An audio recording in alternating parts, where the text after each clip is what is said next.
Okay, hello everyone.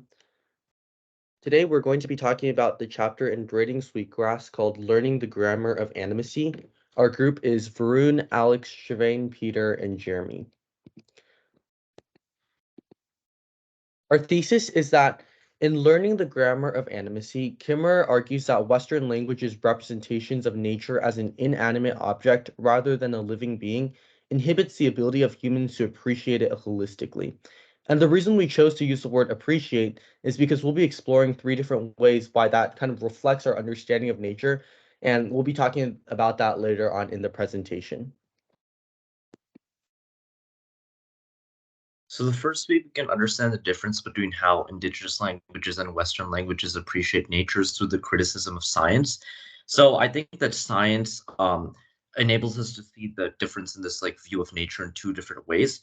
First, in the sense that science is, or rather, indigenous languages are the language of emotion, and science is the exact opposite. So if we look at the first quote, we can look at the subquote that science reduces something or a being to its working parts, right?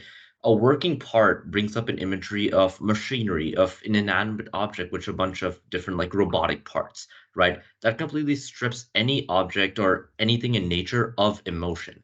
Where in contrast, we look at the subquote, something that swells around you and you when you listen to the world, right? That characterizes how indigenous languages view nature and the fact that it almost brings a physical emotion. It swells around you.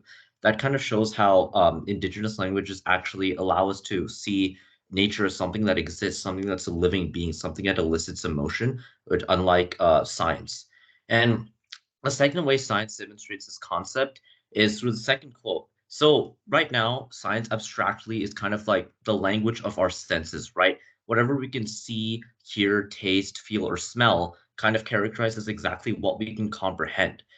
And we see this to the subquote, the boundaries of our knowing. That's what science is. Anything past the boundaries of our knowing, anything that we cannot comprehend, is basically an inanimate object, is something that is completely lifeless. However, indigenous languages, on the other hand, kind of counter this because they go past the boundaries of knowing. They go past what human brains can comprehend based on their senses. A great example of this in the story is the phrase Powawi, which characterizes the force which causes the mushrooms to pull up on the earth. Basic scientific terminology can't really comprehend what this actually has to do with nature, how this factors into our biological systems. But on the other hand, indigenous epistemology is focused more on just, recognizing that the force exists, recognizing that we should give meaning or existence or life to that part of nature, which is again a complete contrast from science. The second way that Kimmer begins criticizing the idea of the English language is the criticism of pronouns. So based on the first quote, we're kind of forced into the idea of reducing a non-human being to an it, or the fact that it has to be gendered as a he or she. What this means is that we either assign it to a tree as an object as an it, or we inappropriately call it a human being and assigning human values to it. But in reality, what we have to do is accept it as a living being itself.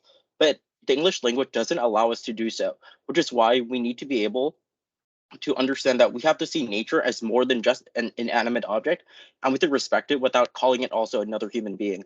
Which leads us to their second point here, which simply talks about that by seeing objects in nature as an it, we absolve ourselves of the moral responsibility and opening the door to exploitation.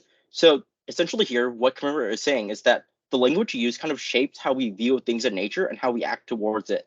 And what this means is that we begin to be able to become willing to exploit it, so we take up the chainsaw to a maple tree. So based on this, what we realize is that our pronouns and the way that we use our language is ultimately harms our ability to appreciate nature as a living being. Rather, we see it as one of two things. We see it as one, as an object that we can exploit, which is bad. Or number two, we see it as a human, which is absolutely not true. We shouldn't assign human values to it.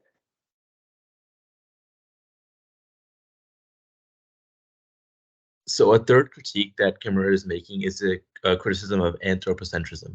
And this is essentially the idea that humans are the center of the universe and like the most important being, and everything else sort of serves the interest of the humans.